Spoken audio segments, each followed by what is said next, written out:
Lenin and the Vanguard Party by C.L.R. James. Next year is the 400th anniversary of the birth of Shakespeare.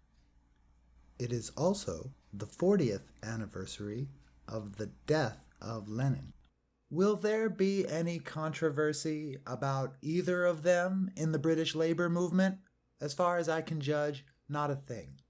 Tired repetition or routine rehashing of old doctrines is not controversy. If even you are debating 2 pages of Roman history, controversy is always about what is contemporary. You haven't got to prove this. It either is so or is not. For example, the theory and practice of the Vanguard Party, of the one-party state, is not, repeat, not the central doctrine of Leninism. It is not the central doctrine. It is not even a special doctrine. It is not, and it never was. In 40 years, it would be as easy to prove and be equally wrong that the United States of Europe had always been the central doctrine or became a special doctrine of the Tory party. Bolshevism, Leninism, did have central doctrines. One was theoretical, the inevitable collapse of capitalism into barbarism. Another was social, that on account of its place in society, its training, and its numbers, only the working class could prevent this degradation and reconstruct society. Political action consisted in organizing a party to carry out these aims. These were the central principles of Bolshevism. The rigidity of its political organization came not from the dictatorial brain of Lenin, but from a less distinguished source, the Tsarist police state. Until the revolution actually began in March 1917, the future that Lenin foresaw and worked for was the establishment of parliamentary democracy in Russia on the British and German models. His party would be an opposition party in a parliament which, he calculated, would be dominated by bourgeois politicians. The anti-Leninists, in reality they are anti-Marxists, can attribute all sorts of psychological impulses or needs to Lenin. All fiction. Bolshevism until 1917 might agree with Kautsky against Bernstein, but it accepted in every kind of state, even the Soviet state, not only the coexistence of labor, but of bourgeois political parties. On this, Lenin never altered his view. Where he differed from the parliamentary democrats was in his certainty that in Russia, parliamentary democracy would be achieved only by revolution. Bolshevism looked forward to a regime of parliamentary democracy because this was the doctrine of classical Marxism. That it was through parliamentary democracy that the working class and the whole population, I say the whole population, was educated and trained for the transition to socialism. Bolshevism, however, believed that the overthrow of Tsarism was not a mere matter of overthrowing a government. Russia needed also to abolish landlordism and to abolish the oppression of the nationalities. These tasks, the revolution, and only the revolution, could accomplish. The Soviets. What upset the scheme was the cyclonic intervention into these important matters of the proletariat and the peasantry organized in the army. They rapidly organized themselves into Soviets. People who continue to place the responsibility for the one-party totalitarian state on Lenin's dictatorial brain are opening themselves wide to devastating queries as to what exactly do they mean by democracy. The revolutionaries and the reactionaries in Russia of 1917 did not indulge in any constitutional or logical metaphysics. The Bolsheviks saw that if they wanted any program at all, power had to go to the Soviets. The anti-Bolsheviks knew what this would mean and laid all their stress on the Constitutional Assembly and other parliamentary procedures. It was as simple as that. Where would the power be? I do not propose to enter into the rights and wrongs of what happened in Europe. After the experiences of 1917 to 1963, we ought to know. What I want to establish, without a shadow of a doubt, is that Lenin never had as a central thesis of Marxism the establishment of the one-party state. His central concern was never the party. So as to facilitate controversy, I want to repeat, central to his ideas was never the party. Never, never, never. It was the proletariat and the work he believed it and it alone could do.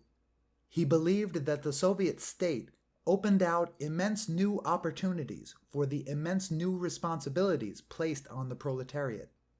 That was and is the central doctrine of Leninism. And to this, his ideas and activities about the party were strictly subordinate. Let us get that clear. Eighth Party Congress. Lenin never babbled, and he was particularly careful of his words at party conferences, and more particularly in relation to programs. How many people, I would like to know, have ever seen, far less meditated on, his address to the Eighth Party Congress in 1917? First, Lenin's belief in the Soviet. Quoting Lenin, "Nobody will deny that in the matter of true, not paper democracy, in the matter of enlisting the workers and peasants, we have done more than has been done or could be done by the best of the democratic republics in hundreds of years. It was this that determined the importance of the Soviets. It was owing to this that the Soviets have become a slogan for the proletariat of all countries." End quote. He then shows how subordinate a position the political party holds not only in his theory, but in his practice and his recommendations. Quote, "But this in no way saves us from the fact that we are up against the inadequate culture of the masses. We do not regard the question of disfranchising the bourgeoisie from an absolute point of view, because it is theoretically quite conceivable that the dictatorship of the proletariat may suppress the bourgeoisie on every hand without disfranchising the bourgeoisie. This is theoretically quite conceivable. Nor do we advance our Constitution as a model for other countries. All we say is that whoever conceives the transition to socialism without the suppression of the bourgeoisie is not a socialist. But while it is essential to suppress the bourgeoisie as a class, it is not essential to deprive them of the suffrage and of equality. We do not want freedom for the bourgeoisie. We do not recognize equality of exploiters and exploited. But in the program, we treat this question from the standpoint that measures such as the inequality of workers and peasants are by no means prescribed by the Constitution. They were embodied in the Constitution after they were already in actual practice." End quote. His talk of suppression of the bourgeoisie refers only to capitalist ownership of the commanding heights of the means of production. And there is ample proof that in regard to this, in Russia, he was the most cautious of men. Above all, Lenin was guided by the actions of masses of people. Quote, "It was not even the Bolsheviks who worked out the constitution of the Soviets. It was worked out against themselves by the Mensheviks and the socialist revolutionaries before the Bolshevik Revolution. They worked it out in the way it had been worked out in practice. The organization of the proletariat proceeded much more rapidly than the organization of the peasantry, which fact made the workers the bulwark of the revolution and gave them a virtual privilege. The next task is gradually to pass from these privileges to their equalization. Nobody drove the bourgeoisie out of the Soviets before the October Revolution and after the Bolshevik Revolution. The bourgeoisie themselves left the Soviets." End quote. Similar thinking can be found on almost every page of his writings and speeches. But the Menshevik historians and the parliamentary Democrats are waiting with their megaphones. Lenin, they thunder, suppressed the Constituent Assembly. Lenin, at the First Congress of the Communist International in 1919, laid down the principles of the Vanguard Party, and these led straight to... Pardon me, gentlemen. I admit that Lenin's doctrines were very new and very difficult. Not only were they misused by a barbarian like Stalin, applause from Khrushchev, they were never completely grasped, never at any time, by Trotsky, louder applause by Khrushchev. But there is no excuse for not understanding them today. Stormy applause from Khrushchev and all who support him, including the party propagandists, 1963. I repeat, there is no excuse today for babbling nonsense about Leninism, the Vanguard Party, and the totalitarian state. In 1917, the Bolshevik Party consisted, I believe, of 78,000 members, and the majority of them were not very good Bolsheviks, not even good proletarians. In a population of over 150 million, what else could they be but a vanguard? Lenin saw that and drew the conclusions. In 1945, in Italy, the Communist Party had over 3 million members. It completely controlled the organized trade union movement.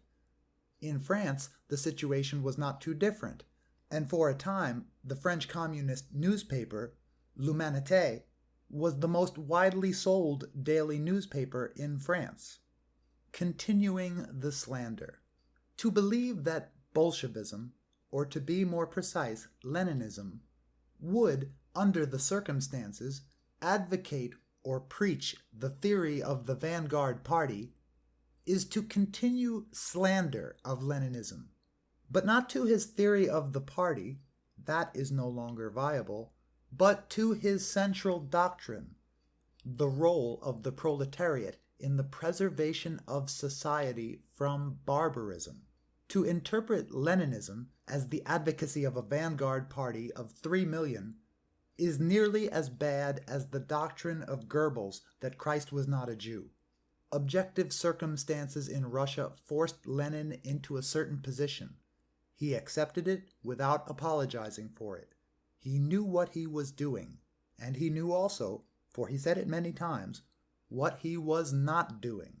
His doubts about it, not only for other countries, but for Russia, he made public many, many times. What is really happening is not a mistake, no such thing. This falsification of Leninism is a weapon of the West against the East and a weapon of Khrushchev's Stalin against Russians and satellites. Next year, Lenin will have been dead 40 years. What he stood for has almost vanished. Imagine what has happened to poor Shakespeare in 10 times as many years. What has this to do with political controversy and Lenin? Simply this. Who should govern, what he should aim at, what philosophy of society he should adopt, what should be a political leader's personal philosophy in a time of revolution, who are the political types he is likely to meet. On all this and the exposition of it, Shakespeare stands second to none, neither to Aristotle, to Rousseau, nor to Marx. He is surprisingly close to Lenin. The labor movement could do worse than initiate controversy on this and similar subjects. It will begin to relearn why it exists.